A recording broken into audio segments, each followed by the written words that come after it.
Well, hello, everybody, and welcome back to the Influential Women Podcast. I am so excited to be back. I know I've kind of been in a hiatus. I've had the pleasure of being a stay-at-home working mom, and I've been loving it, but need to get back to highlighting some amazing women.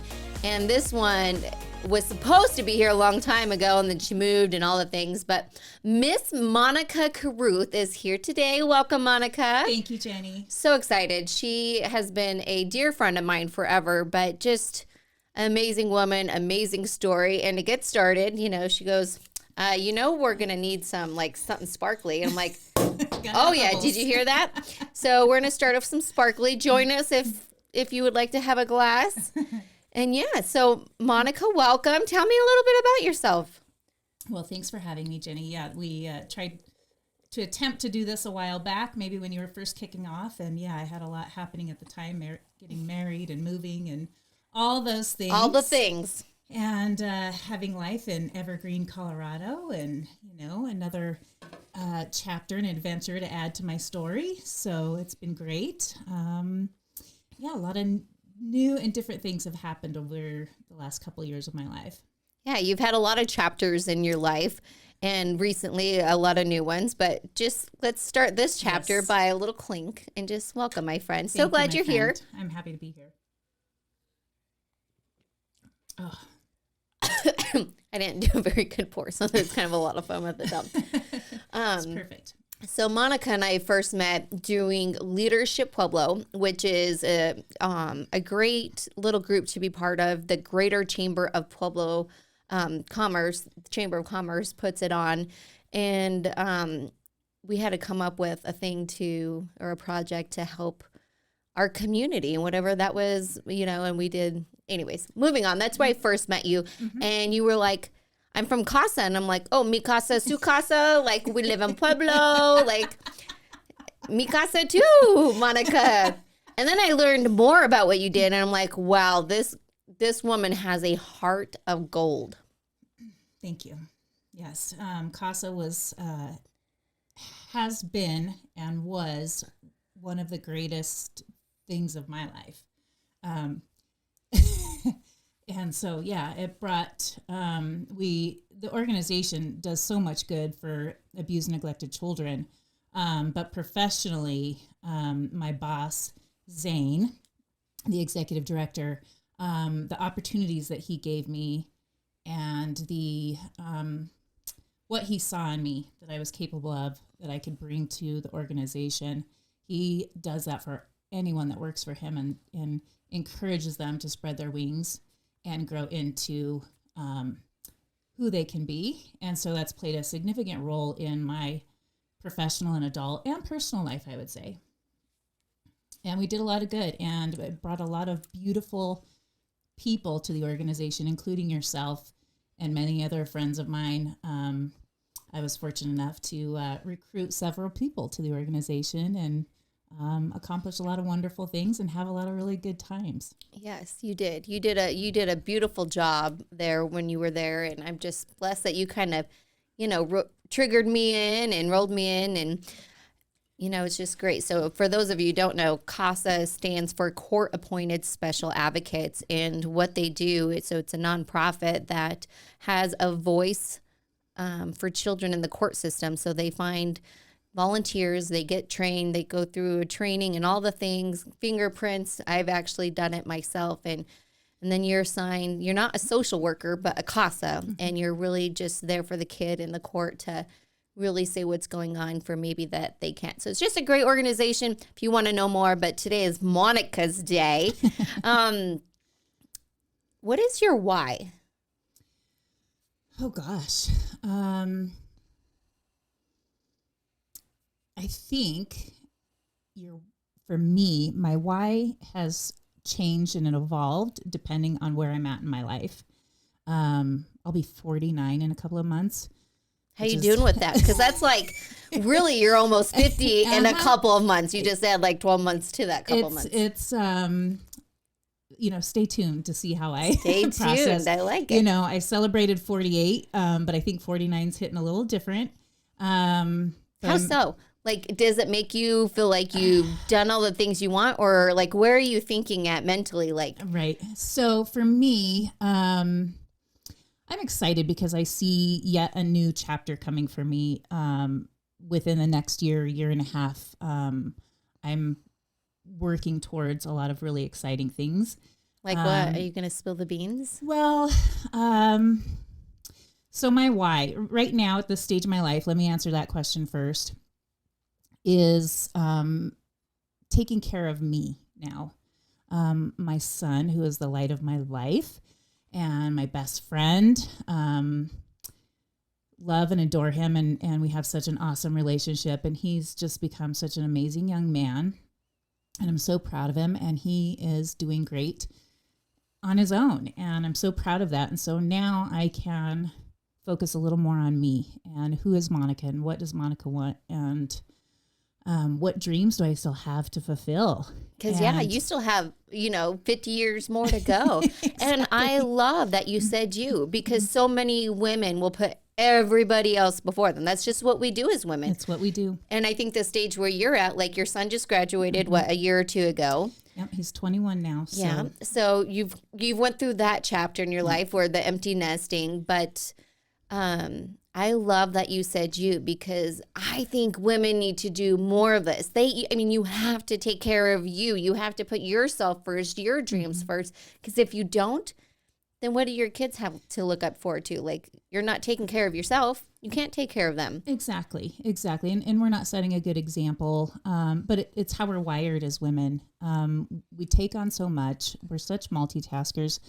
And through that, yes, it's like, I've got to do this for them, him, whoever, and then maybe, something for myself.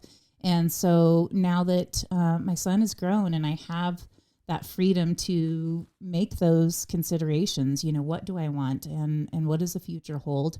49 in one sense is a little bit, oh my gosh, I can't, it's so weird.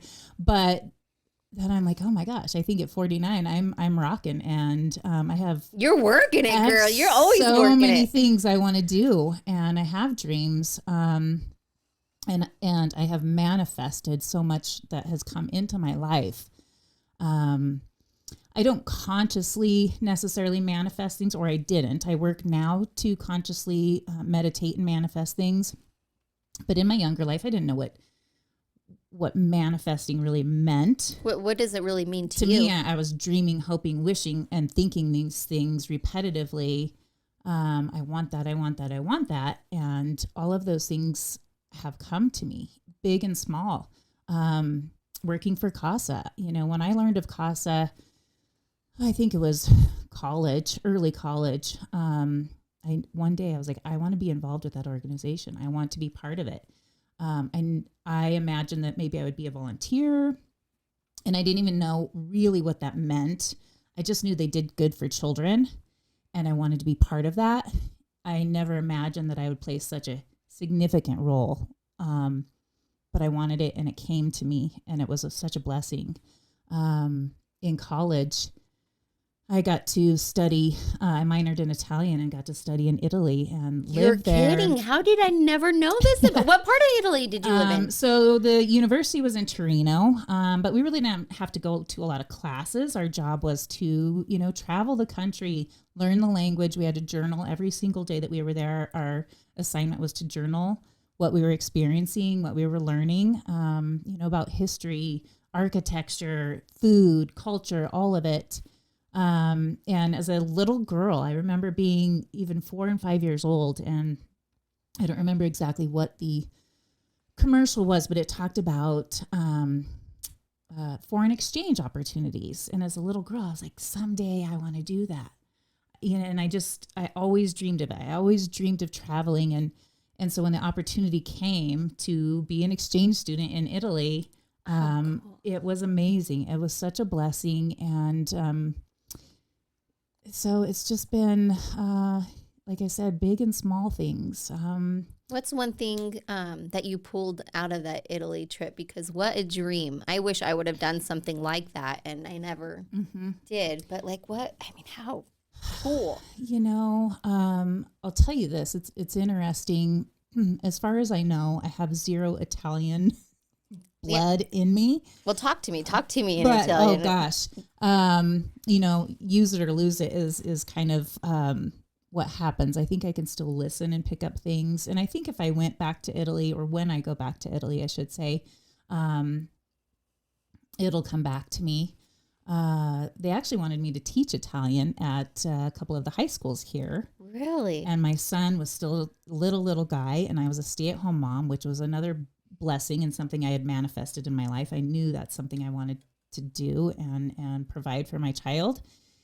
And at first they thought, oh, it's just going to be a part-time thing. And then it was so popular when they introduced it, to the community, that it was going to be full-time teaching. And I was a little rusty. I hadn't practiced my Italian, and they were like, you're going to do great. Like, we have every faith in you. You're going to be fantastic. In the fact that you care how good you are. And so it just wasn't the right time, but I was flattered. And, but Italy was, despite me not being Italian, it felt like home. I've traveled a lot of places. I've been to several countries and all over this country, and never felt at home like I did in Italy. It was really, even now, to watch a movie on TV that takes place in Italy, I get really emotional because it really felt like home for me. And it's just hard to explain unless you've been somewhere where you had that experience. Yep. And so that's what that was for me. And again, I just feel so blessed and fortunate that I got to have that opportunity, and my parents made that possible for me.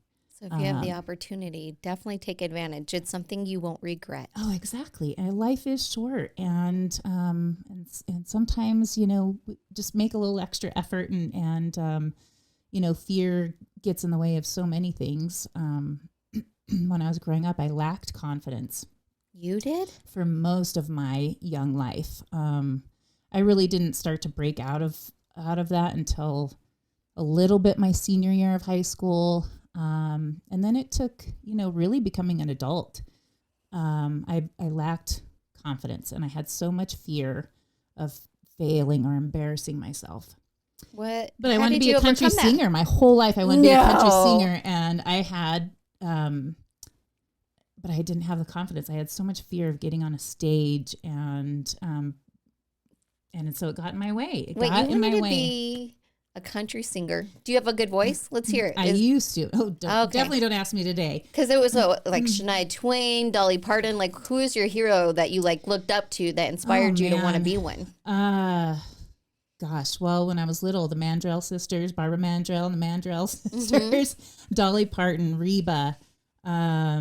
Those were some of the women that inspired me. I grew up on a farm and was a country girl when I was little, and so that's where that came from. And I dreamed of it, but I just always had such fear and a lack of confidence. Was a little shy for a good portion of my life. And how'd you overcome that? Honestly, like I said, I think my role at CASA, which wasn't until I was in my 30s. Wow. Took that long to come into a place where I started getting confidence. And so when I say that played such a role for me, professionally and personally, that was it. Because I've always known you as a confident person, so I guess I never saw that chapter of you. Yeah, you came into my life at a time where I had, I guess, for lack of a better term, blossomed. Yeah. And like I said, I give so much credit to Zane Grant, because he does that for everyone that works for him. He kind of just nudges you and said, go do it. He's pretty awesome. He's amazing. I do adore him. Yes. And how he puts up with so many women. Like, we had a board meeting last night, and it's Zane Grant at the, the top of the table, and all these women, and he gets it. Yeah. And we get him, and it just kind of, it works. He's amazing. So. And when I met you, you were a single mom, and I admired you because you're like the single mom, but then you have this really cool career that you're doing. And how did you manage that? Like, how long were you a single mom for?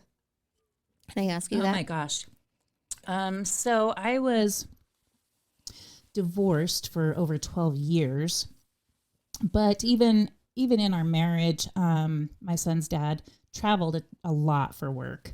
So I mean, honestly, I was a single mom Mm-hmm. pretty much my son's entire life.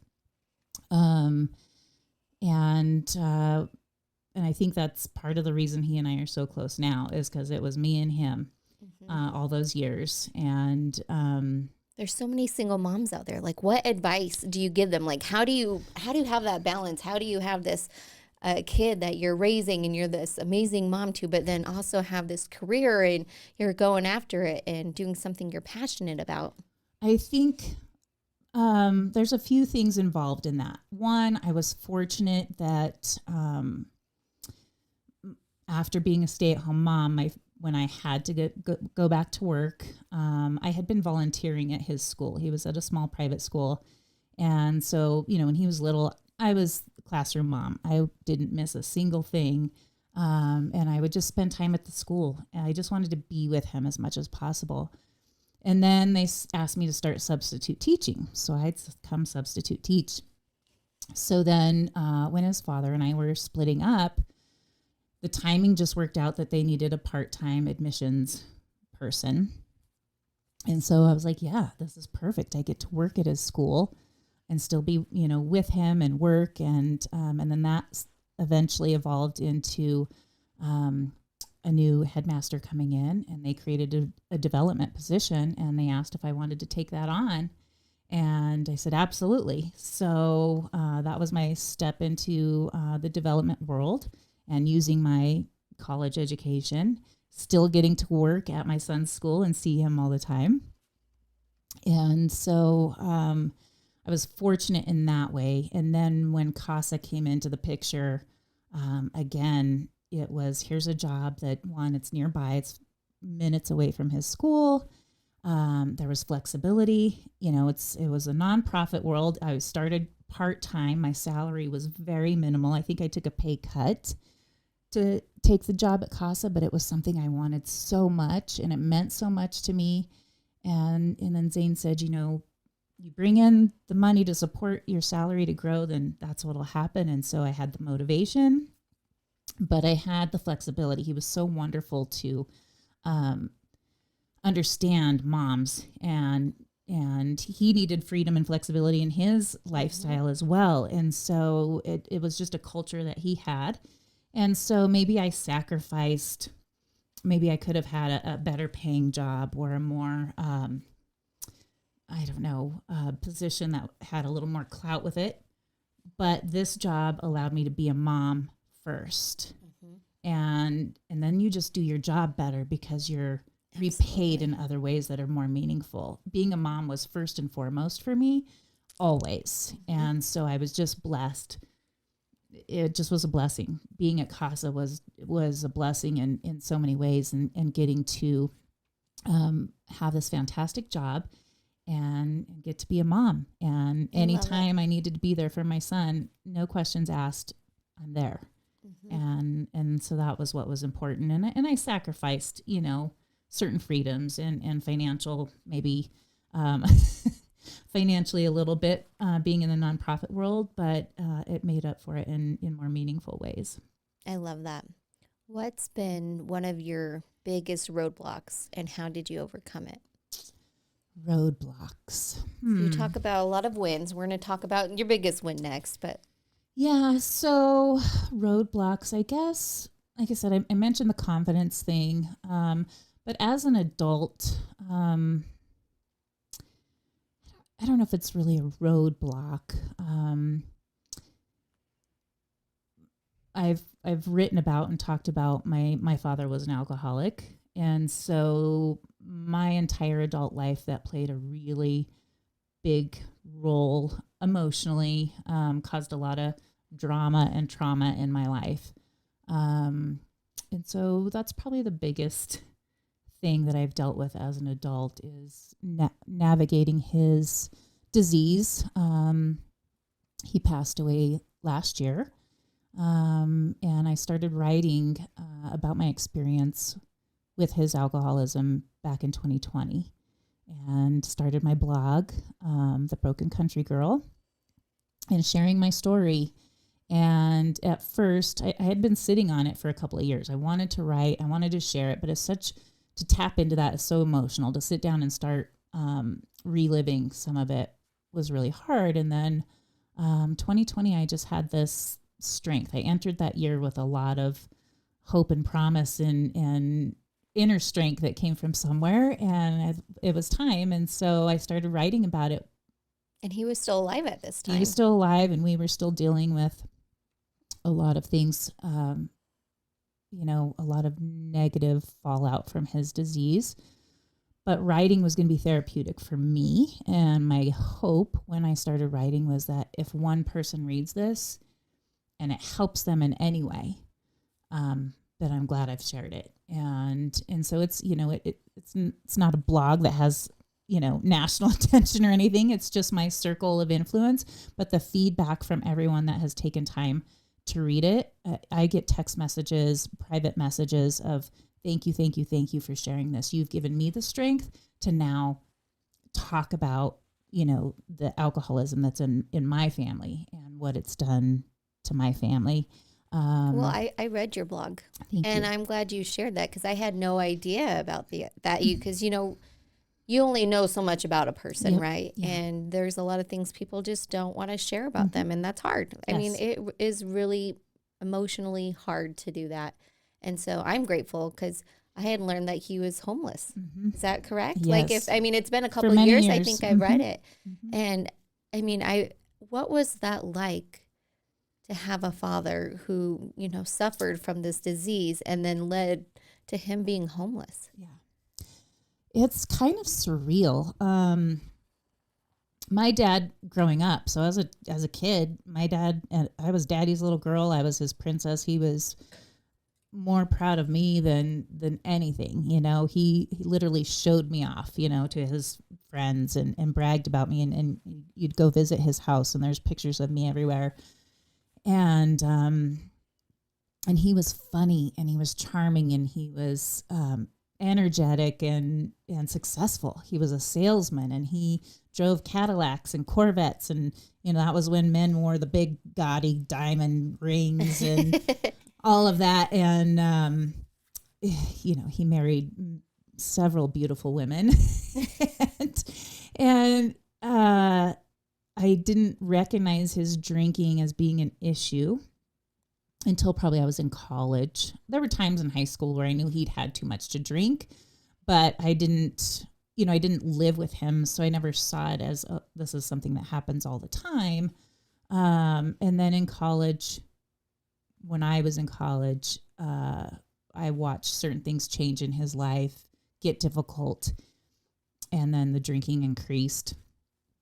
And eventually it took hold, and eventually he lost every material possession. He didn't have a home. He was resourceful, so he would find friends, not exactly ideal friends, or true friends, but, people that he could shack up with, or he'd find some, horrible little motel, and it just, we watched it progressively get worse. And it would break my heart when I would, have to go see him and see conditions that he was living in, almost third world kind of conditions. And this is someone who had the world in their hands and who was so generous. And I think the most shocking experience, there's two. I would drive around Pueblo, and I always feared seeing my dad walking on the streets. Oh. And it finally happened one day. And he still had, his own clothes on his back. After college, I went to work at the Pro Rodeo Cowboys Association. And so I had this National Finals Rodeo leather jacket. Every year they issue a new one. And so I had the privilege of owning a couple. And I had given one to my dad, and he was so proud of it. But I see this man walking down the street wearing the NFR coat. And So I pulled over and asked him if he needed a ride somewhere. And it just was so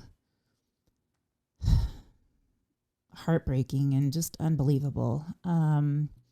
So I didn't think it could really get harder than that. And then, let's see, it was probably 2018. It was 2018. My younger brother said, "Hey, I've seen our dad. He's shacking up in an abandoned trailer home."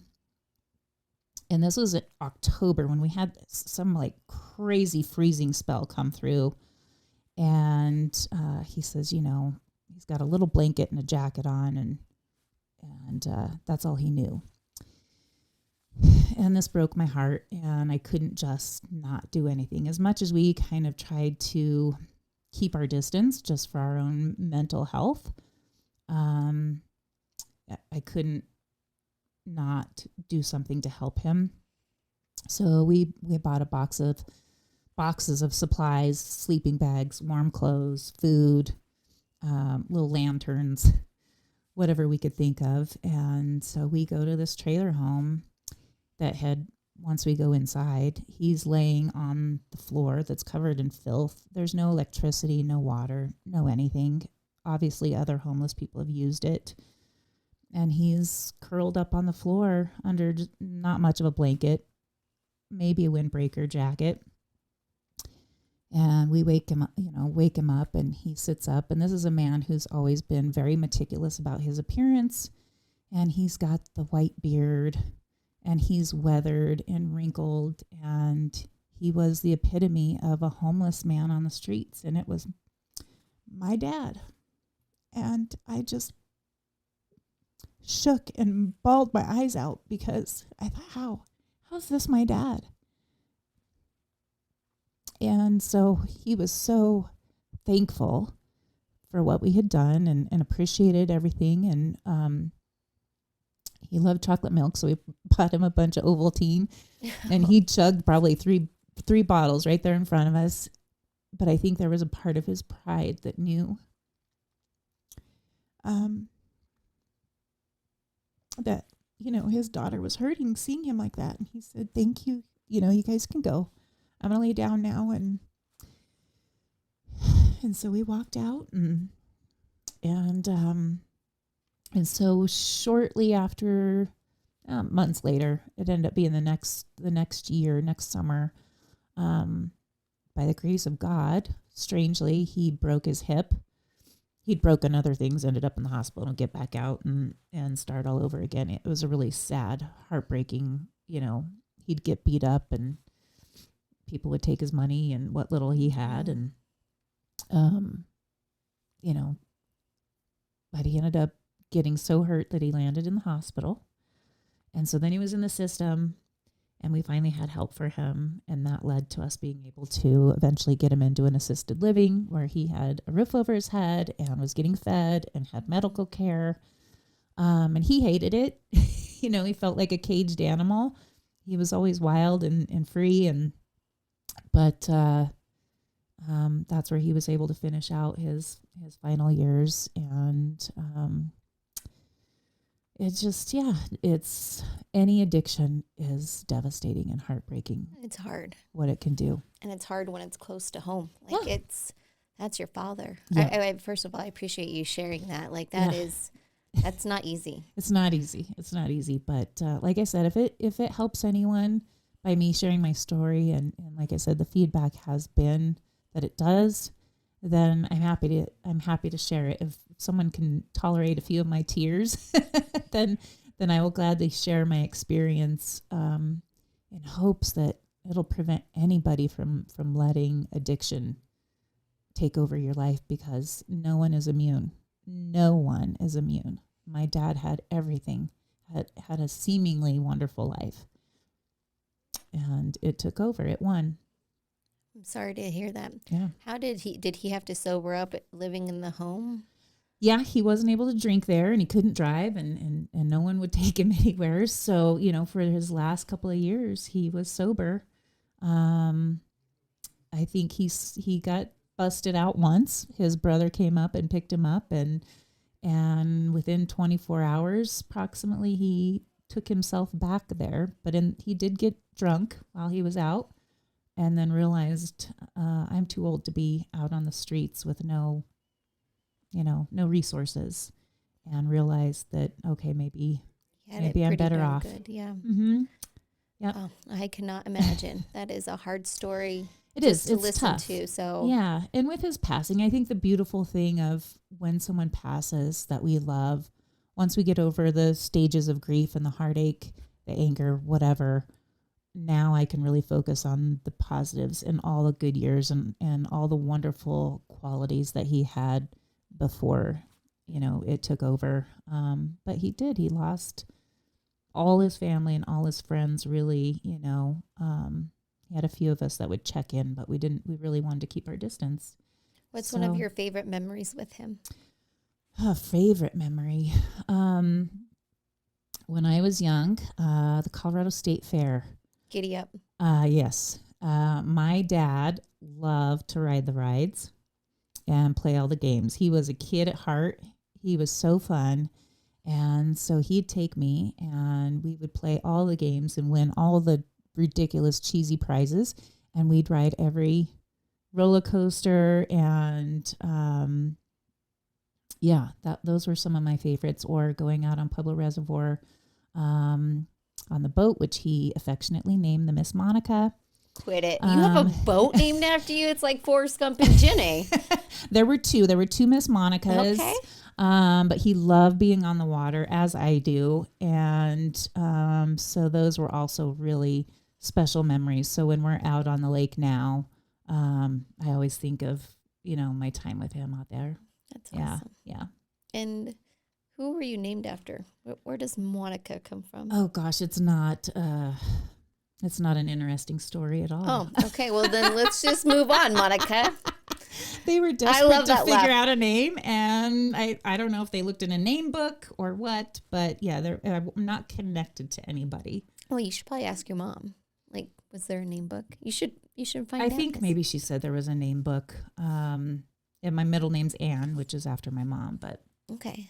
Monica Ann. Mm-hmm. Little Mac. Yes. Yeah, that was my nickname. So my dad called me Mac for many, many years.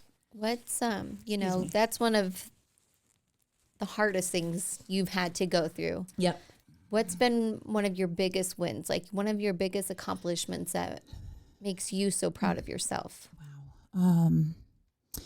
Personally, on a personal level, my son, and I would think most moms, of course, are going to say their children. Without a doubt, that's the best thing I've done. I'm sure I failed a lot of times in the process of being a mom. Wait, I want to hear a story. Do you have a story?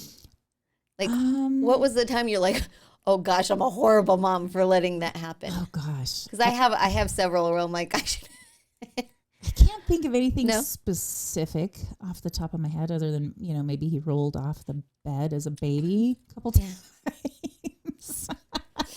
But otherwise, I feel really confident. I know I gave him every ounce of love that I had in my body. In fact, I always imagined I'd have 3 kids. And after he came along, I thought to myself, I can't possibly love another child. I don't want to share this love. I want to give him everything that I have. And there are other reasons I didn't have more children, but that was a big part of it, was that I just want him to get it all. I was so in love with that little guy.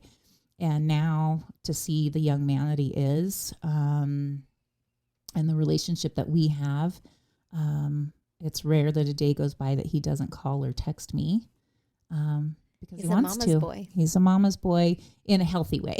Right. No, he's a great kid. He's awesome. I love it. Yeah. And you know what? That actually brought a thing to me. Like, I remember when I had Parker, he was just a baby. He's 2 months old, and I find out I'm pregnant. And I'm like, there's no way this kid, whatever it has a lot of work to do, got a lot of competition, because Parker's my favorite thing in the world. And then I know, but you just end up loving them just the same. The love that we have when a child comes into this world, it's you can't explain it. It's just something you experience. And I'm sure, I have no doubt, had I had more children, that I would have loved them just as much. But that's another story. Why I didn't, but yeah, he's definitely personally my biggest accomplishment. Professionally, that's hard to say. I have to go back to my time at CASA just because that's where I spent, 9.5 years. And I think I did a lot of good there. I know I really helped a lot of growth. And you did. We're going to cheers to that because you did amazing, amazing work. Like you held it all together. It was super proud of the work you did. Thank you. I appreciate that. It means a lot. I think anytime somebody just gives you a little appreciation, for me personally, I think a little, even just the smallest gesture goes a long way. And Zane was always good about that. He was always been my biggest cheerleader and was the first to say, good job. Speak me up to, the board or whomever. But giving me that freedom to go out and do the job. It's yours. We really didn't have this position before truly. And so you go make it what it is. And getting to introduce Over the Edge to CASA. He thought I was an insane person when I suggested we have people rappel down a tall building. We all kind of thought you were a little crazy. And I said, just please, I always knew when to approach Zane and how to approach him. I learned that.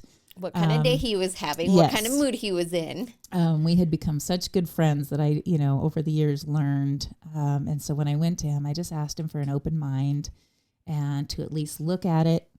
Let's ask questions, address all of that. And he trusted me. And then the next step was going to the board, and the board was awesome and so gracious because they said, you all have been successful with anything else that we've done, that if you believe in this, let's do it. And it was so exciting and so fun. And the fact that it still is happening for CASA now, I beam with pride, and I love that I played a role in bringing that to this community, and that it's awesome. It's something that is successful for CASA. Yeah, I love that you brought that too. That's a huge accomplishment. Yeah, it was. 3 words that best describe you. Oh my gosh. So with your little prep questionnaire, I read that. Oh, you did. Look at me all organized. I thought I'd forget. Seriously, it's probably been 5 months since I've done one of these. Well, thanks for getting me back in this. Yeah, I'm so just excited. Brush that rust off and you're good. Yeah, girl. You're finally in town. Yep. We can make this happen. We're going to do, I don't know, a few podcasts. We're just going to sit here for the next few hours. I know. You told somebody at 3 about we might be here all night. Well, it could be, so 3 words. So when I read your questionnaire, I was like, oh my gosh, I don't like to talk about myself in that way. And so I went to my current boss, who's also my friend, and I said, Kristen, what are 3 words that describe me? Go.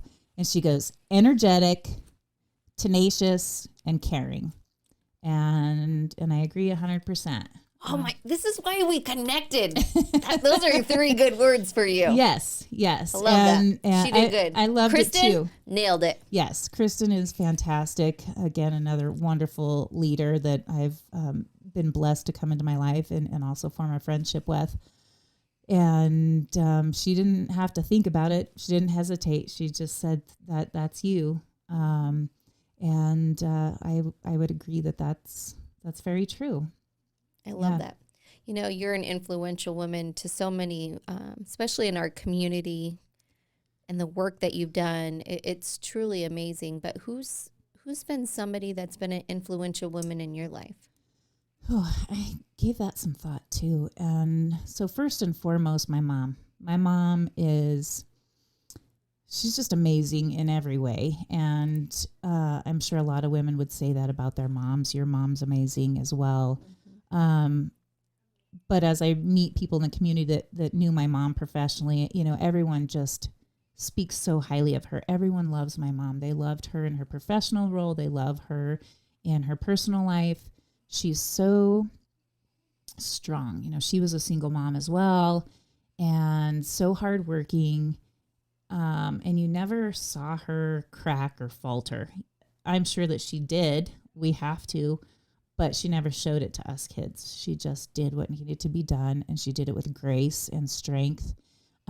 She has an amazing sense of humor. You've seen her. She's gorgeous She inside and out. Beautiful.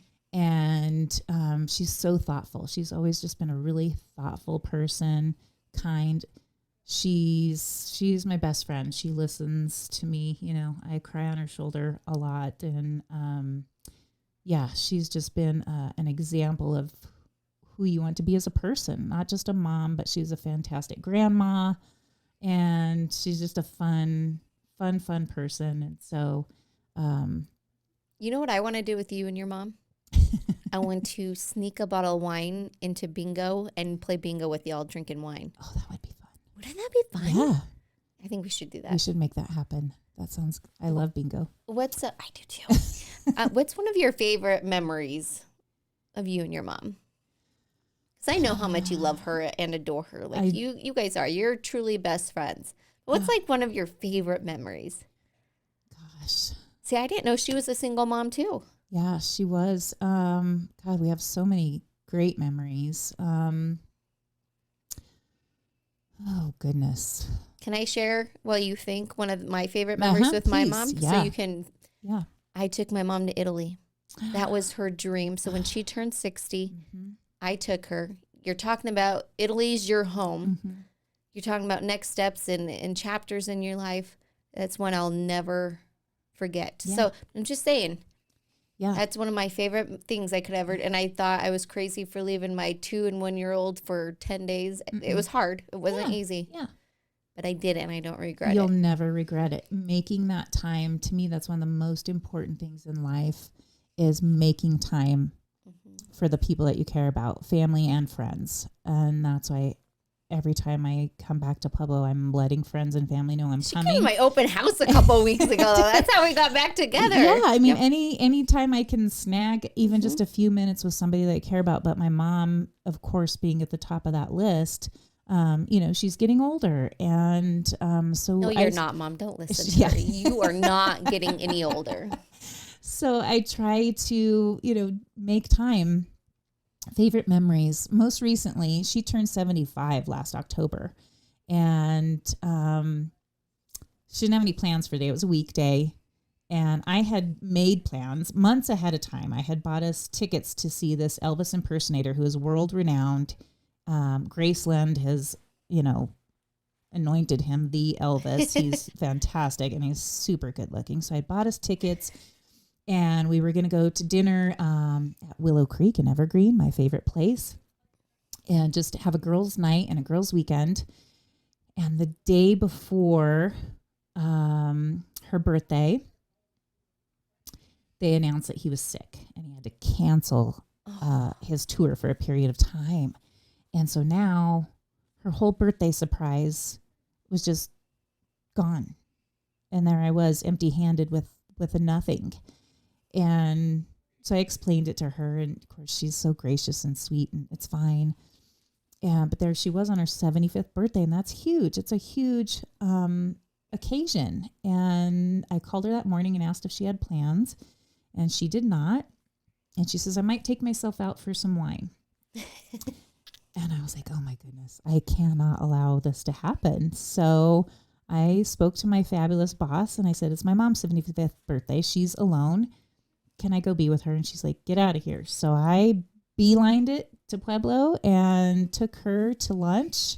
And we had it was the most gorgeous fall day. It was like God was watching, and we sat on the patio at Brews and had wine. I mean, we were there for hours and ate and drank. And then we went out to Musso Farms, because we wanted to get pumpkins and all the goodies. All the fall things. And they have, you know, when you go to the grocery store when we were kids and they had the quarter pony, you put the quarter in and the pony, you ride the pony. She rode the pony. Well, they have a green chili. Right. So my mom, 75 years old, got on the chili and rode it, and she giggled and she laughed, and she felt like a princess that day. She's like, thank you so much. It was the most perfect, beautiful day. But that's who she is. She's just so lighthearted and funny, and she embraced it, and she didn't even think twice when I said, Mom, get on the chili and write it. Okay. Oh, I love that about her. So yes, a recent memory. That's something I will treasure forever. And thankfully I have it on video. So I can relive it over and over. I love it. Well, happy 75th, Mom. Yes. What a wonderful day. And there's nothing better than a perfect fall day. What's your favorite season? It's summer. I'm a summer girl all day long. And, I think maybe I mentioned to you, I've got my eyes set on Florida in the future. And so, I'm a ocean, beach, sunshine girl, and that's what speaks to my soul. And so my next chapter involves me going to where my soul is going to be happy. By the ocean. Mm-hmm. You know, in Italy, there's like the whole Amalfi Coast, like Salerno, Positano. I'm just saying, maybe you could have your home with the ocean. I'm looking out for you, girlfriend. I'm just thinking, I still have to work for a living, so I'm not sure how many opportunities. Just sell lobsters. For an English You could sell anything. I'm glad you think so. Yeah. Thank you. You could be fine. Real estate. Yes. There's always that. Mm-hmm. You have that in your pocket. You got a lot of like hands and things. I do. You could do anything you want. Yes. So I'm currently in senior living. Mm-hmm. And that's another thing that I manifested and wanted in my life. And now I'm doing it.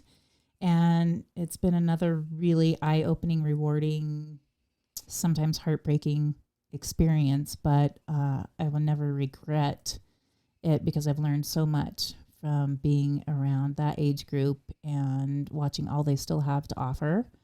And feeling the heartache, when you lose someone that you get attached to, but just seeing the grace and the beauty and just, it's something I would recommend to anybody is you need to spend time around that age group and understand we're all going to be there one day.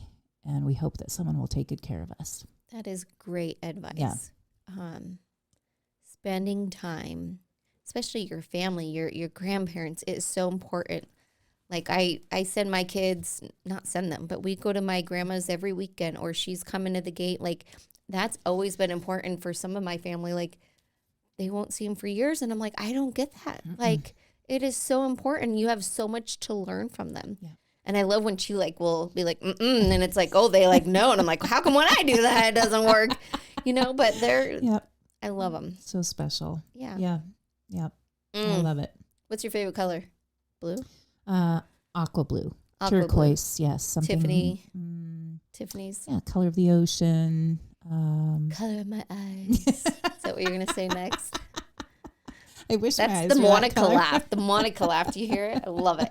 I love Monica's laugh. My mom says it's boisterous. Oh, yeah. I think that's a compliment. I'm not sure. Now, if you could take somebody to lunch, who would it be? Oh my gosh. Who have you always wanted to meet and just have a conversation with? I read that on your little prep thing too, and I gave that some thought. I thought, oh my gosh, I'm so impressed. You read something I emailed you. I try to be a good student. Yeah. Be prepared. She even had it printed off. That's a tough one. That's a really tough one. But after thinking about it, and this is going to be a little bit heavy, Jesus. And I don't go to church. I'm a believer. I have faith, but I wish I had more faith. I wish I were deeper involved.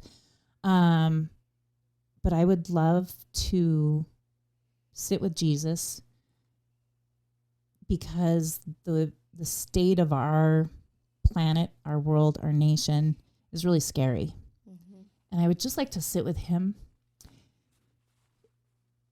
and hope that he tells us we're going to be okay. Ooh. Yeah. You just gave me goosebumps. That is deep. And hope to, I'm sorry. No, but it's so true. And to feel his faith, the Jesus that I have learned about is, filled with such love, obviously. And something that I would just love to feel. I would love to feel that love and that faith. And curious what he thinks of the human race today. So, next question. I'm out of questions. No, I love that. That is powerful. Yeah. So song, you asked me about a song. Okay, What song? what's your theme song? My theme song would be Champion, Carrie Underwood. Mm. You need to listen to it because that was a really tough question for me. One, I'm a big country girl, so I'm like, it has to be a country song, and there's so many that I identify with. But when you turn that on, just the energy and the beat of the music, just fires you up. You just want to I don't know, just feel like a badass woman listening to it. Yeah. And she sings about being a champion. And I think as women, we need to identify all the little and big ways in our daily lives that we just rock. And we're a champion at being a mom or being, that member of your staff and your business, and as a wife or a friend, and just be like, yeah, I do rock. I am good at that. And I know, how much I give to this, and I know what I accomplished today. And maybe it was just something simple. I've one of our residents the other day, I sat there and hand fed her cheesecake. It's not part of my job, but I cared about her. I wanted to stop in and see how she was doing. And so I ended up sitting there feeding her cheesecake. And I thought, you know what?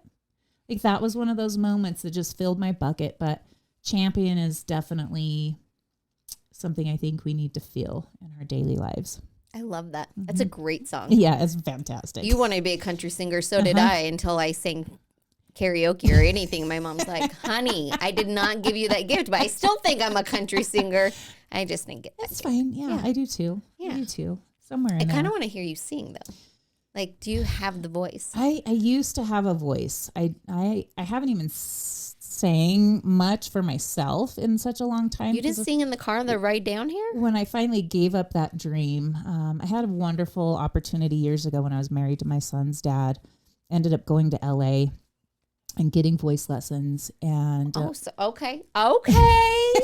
and I was working with this fabulous instructor, and she, after a few sessions, she says, I don't normally invite people so quickly. She did these things at the Kennedy Center, which is very prestigious. And she says, I take a select few of people for a 6-week thing, and she preps them for stage. And she invited me to be part of that. Wow. And so paid for it, packed up, everything from Pueblo, Colorado. And we had a second home in California because my ex-husband had a project out there. And so we had a second home out there. And rough life. So moved our giant dog and my kid and myself and all our things out there. And anyway, long story short, a few things got in the way, and I wasn't able to end up being able to take advantage of that. And I think I just kind of packed up my dream of being a country singer, and so I don't really try to sing much anymore. You know what you should start doing? Songwriting. Now that you've had all these chapters in your life, I think you'd be a great songwriter, and then that's how you get your foot back in and be a country music singer. Well, there you go. Yeah. Anything's possible. Yeah. And while I'm sitting on the beach in Florida, I'll be inspired. So absolutely. Toes in the sand. Yeah, absolutely. I love it. And then I'll give Jenny all the credit. Oh. I'll dedicate my first song to you, Jenny. Just give me backstage passes. That's all I want. I don't need any credit. I just want to come. I feel like I'm a professional cheerleader. I just like cheering people on. I like watching people succeed and doing big things and following their passions and whatever it may be. I like that part. I don't need credit. Yeah. But I'll take a little bit now that you're going to give it to me. Well, and can I be on the cover with you? Can we take a photo session together? Yes, absolutely. Yes. Okay. Yeah. And I think you are the example of what women should be to other women. We should be cheering each other on and praising each other for what a great job you're doing at whatever it is that you do, big or small. Some people fill a big role professionally, and some people, take smaller roles like I have in my life. And I don't think they're small roles. I think whatever it is, if you're doing good, we just need to praise each other and build each other up. Amen. Yeah. What's some of the best advice you've ever received? Oh gosh, Best advice I've ever received. That's a good question. Was it not on my list? That one was not. You asked what advice I would give, but not what I've received. I'm sure I've received so much. I've had so many people in my life, my mom, my stepmom, friends, just, encourage you to go for it, and to believe in yourself. And that's something that I always struggled with, was believing in myself. And so I think, one person cheering you on or saying just the right thing can make a decision that will change your life. And so I think I've had those beautiful little angels in my life giving me just enough, to take next steps. And it's important to have those thing. cheerleaders because they support you. You need to have support. If Absolutely. you don't have support, it's so hard to do anything. Like right now, I feel like I've taken a step back in my life and I'm supporting my husband and my family, and that's okay. I'm proud to do that. Yeah. It's a season. We're all in different seasons, and it's okay to be a supporter. Absolutely. But it's even more important to support those who you love and their passion and their dreams. Like, it's okay, whatever season you're in. Absolutely right. Just be good at it and receive it and give it. Exactly. Oh my gosh, that's so true. Because we get what we give. And I think that's so important. So what advice would you give? Because giving or receiving advice, you kind of didn't know. But if you could give advice top of your head, what advice would it be to other women? Yeah, I think, like I said, just build up other women. Don't let fear get in your way. And be a good person. Because I don't care how much your shoes cost. I don't care what bag you're carrying. What I'm going to remember is how you treat people, how you made me feel when I spent time with you. That's what matters, is be a good person, make others feel special, valued, walk away with them feeling like that was someone I'd like to spend more time with, and put away all the superficial stuff. I love that. You actually made me look down at my shoes. And these are like boy shoes I got at Ross, probably for like $14.99. Oh. So you're not judging me for my All-Stars. I am not. Yes. In fact, I'm a big Ross and TJ Maxx fan myself. Yeah. So all day long. That. Yep. Just be a good person. Exactly. Yep. What are, you said something you're scared of. What's something you are scared of that maybe I don't know? Like I'm scared of snakes. Is there anything you're like deathly scared of? Super scared of. I'm going to have, I think, realistic fear of things, but I don't think there's anything I'm terribly afraid of. Creepy clowns. I don't like clowns, but I'm not going to, run away from one. I might tell them, go away. What's something that... But I've picked snakes up when I was doing real estate. There was a snake in the house, and I grabbed it by the tail and threw it out in the yard. What kind of snake was it? It was just a little garden snake, but he was in the house. And so, but my big, strong husband wouldn't have done that. So neither would your little friend over here do that. Nope, on a rope. What's something that most people don't know about you? Like maybe only JJ, your son, or your mom might know. Like what's something... So I grew up on a pig farm when I was a kid. Yes. So, east of Pueblo, little Avondale, Colorado, we had a pig farm. I think at one point we might have had up to 500 pigs, I was told. Oh, my Lanta.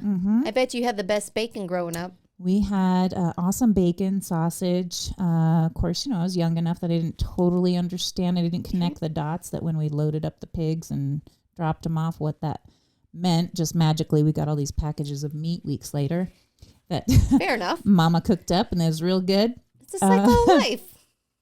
Grew up on horses and played Dukes of Hazzard on horseback and ate mud pies and all of that fun stuff. So a lot of people don't know that about me. No, I did not know you were a pig farmer. I love that.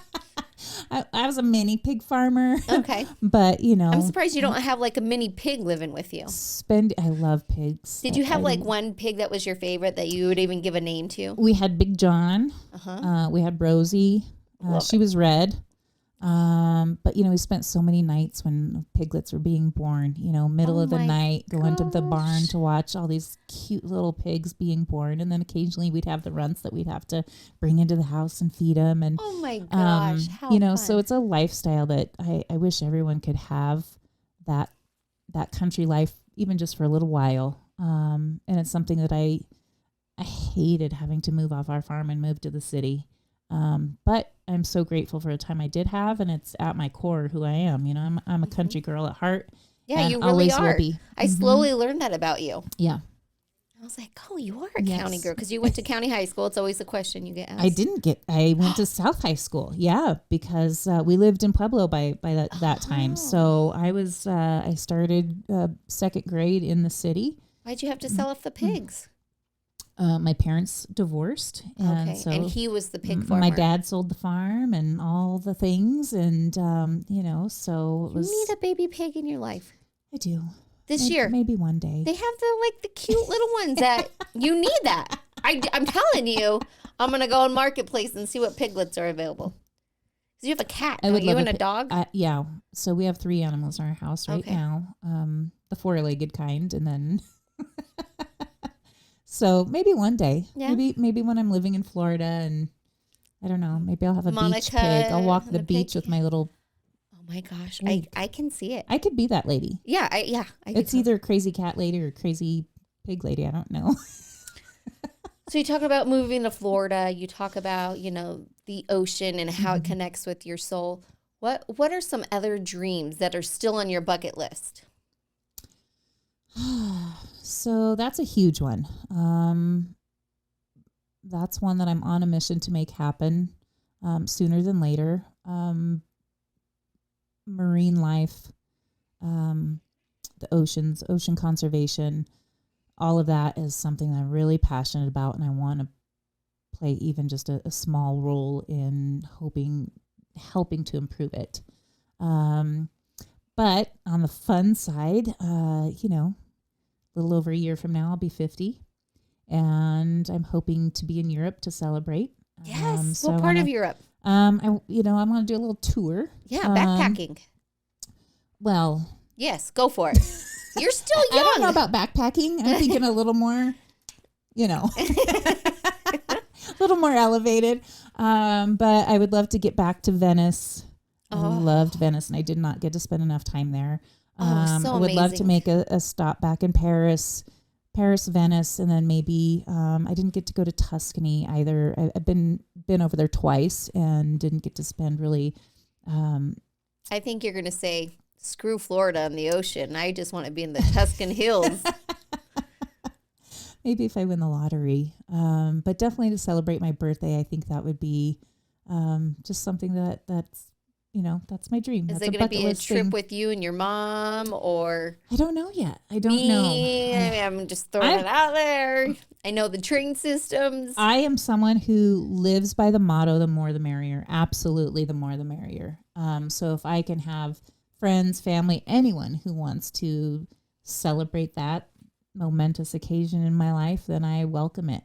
I'm going to start planning soon, and I love it. Bring it together and start saving my pennies and so that's make a big it happen. Dream. That's a big Europe. Dream. Yep. Get back to Europe. It's been way too long. So I love that. Yeah. And what else might people not know about you? Like, what's one of your pet peeves? I feel like you might have more than one. God, I have a lot of pet peeves. I don't even know if I can think of them. You kind of put me on the spot. That's good for me. That's fun. Bad drivers. Like ones that don't go over in the right-hand lane, or the really fast ones? Get out of the passing lane. Yeah. Mm-hmm. Let's see. Shopping carts. Put them away. Don't be lazy. Just put walk them. The toilet seat down. Uh-oh. I feel like that was intended for somebody. And as moms, I feel like we can teach our boys that. Like, I'm on a mission. when I see my boys pee and I go in there and I'm like, that toilet seat up? Yeah. Yeah. Yeah. Yeah. It was pretty good when it was just me and my son. He learned pretty well, but, you know, I've got 2 other beasts I live with now that, Right. yeah. Yeah. My husband's not, he's better, but you Yeah. know, sometimes it's just, I don't know. It's one of the major conflicts between men and women is the toilet seat battle, I think. And what do you do for knowledge? Do you read books? Do you listen to podcasts? Like, what do you do to improve yourself on a daily basis? I do a little bit of, I do like to read. However, I like to read more fiction. I like to escape a little bit when I read. Mm-hmm. Favorite book? God, that's tough. I'm a big Nicholas Sparks fan, John Grisham. I'm reading Nicholas Sparks right now.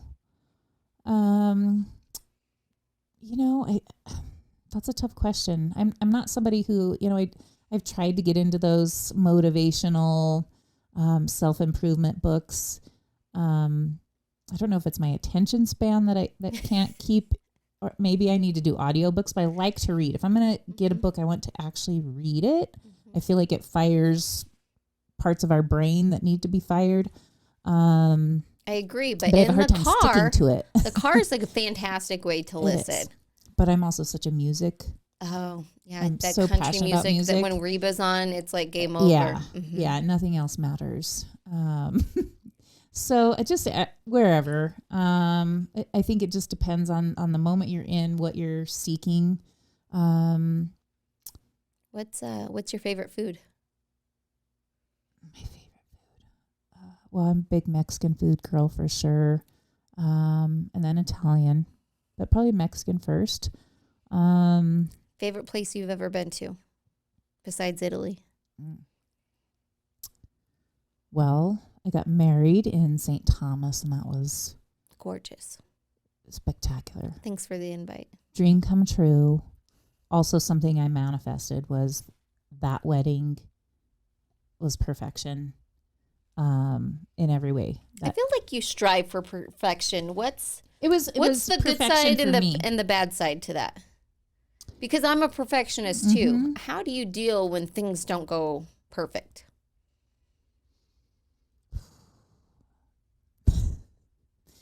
I don't know. I think I've chilled out a little bit in that area. But I think we all have areas of our life where we like things the way we like them. I think we're all guilty of that. I don't know. What's your favorite drink? Alcohol or non-alcohol? Diet Coke. Alcohol. I'm a Diet Coke girl. I don't drink a lot of soda, but if I'm going to have a soda, I'm going to have a Diet Coke, preferably in a can or fountain. Don't want them out of plastic bottle. It doesn't work for me. Why? Tastes different. Okay. Yeah, it's not as fizzy. I don't know. Okay. Cocktails just depends on my mood. Sometimes I like bubbles. Sometimes I like whiskey. Sometimes I want a cold beer. Sometimes I want a, nice red glass of wine. Just depends. Yeah. I feel like I'm really open-minded in most areas of my life. So I love it. Well, what else should people know about Miss Monica Carruth? Monica Ann. So, I'm a woodworker. I'm an amateur woodworker. Huh? Yeah. Oh. The Crafty Squatch Wood Shop. Tell me more. Well, I build things out of wood, and I love it. It's where I find peace. What do you build? My most recent projects have been folding picnic wine tables. So they're little wood tables that will hold a bottle of wine and a couple of glasses. Oh, yeah. And they stake into the ground, so you can take them on picnics or when you're playing bags. Like concerts in the field kind of situations. And you're making those. Yeah, I make them. What do those go for? About $75-$80. I love that. Yeah. And does that include shipping? I'm just getting ready to ship my first one. So I'm about to figure out what it costs to ship one to the New York area. That is fun. Good for you. So do you have like a little Etsy shop? Not yet. Okay. I don't have the time to do as much as I would like to. And that's a frustrating thing for me because it's my happy place. The woodworking is just something that I love so much. And where did that but come I'm also from? a fair weather everything. Like if it's cold, I'm not doing it. Yeah. So come spring and summer is when I get a little more active. But I was working on a project last weekend because it was really nice up in the mountains, and so pulled my little workbench out into the sunshine and got after it. But I love it. I love it. And you live in Evergreen, Colorado now. Mm-hmm. It's beautiful. What's your favorite thing about living there? The wildlife. Yeah, it's so special. Have you seen a moose? I have not seen a moose. We have them, but Yeah. it's very elusive. I have not. A bear? I know you post. We've seen bears. Yeah, okay. Yep, bears, mountain lions, bobcats, and of course, I get to see elk and deer just about every day. Yeah. Fox. We have really cool fox. We've got black fox. We've got red fox. Yes. I've never seen a black fox. That's cool. Yep. So the wildlife is what I find to be the best part of it. Yeah. I love it. Yeah. Well, what does the word influential mean to you? I think for me, I think if there's anything that I can offer or provide or makes an impact on someone, for me personally, or vice versa, spending time with Jenny Smith influences me in a positive way. Your energy, your passion. And so if I do that for anyone, if somebody looks at anything that I'm doing and is remotely motivated or inspired, then I think that's influential. And it can be just the littlest thing. Maybe somebody admires you purely for your kindness or purely for your happy, positive attitude. Or maybe they're inspired by something bigger because you're a successful, real estate agent or whatever it is. I think influential is anything that we positively show to others.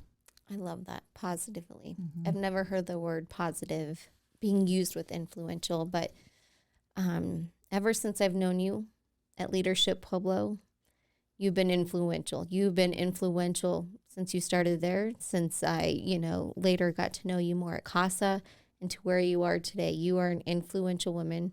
You make a difference. You care, and you're positive. And I appreciate that about you. I appreciate our friendship, and I'm just grateful you were here today. So cheers to Monica Carruth. Cheers. Thank you for having me. Being an influential woman.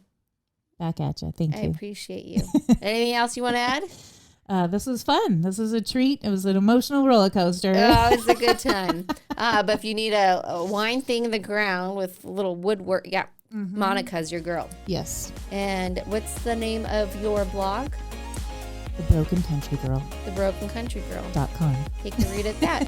Yeah. Absolutely. Well, cheers. Thank you, everybody, for listening, and we'll be back for more.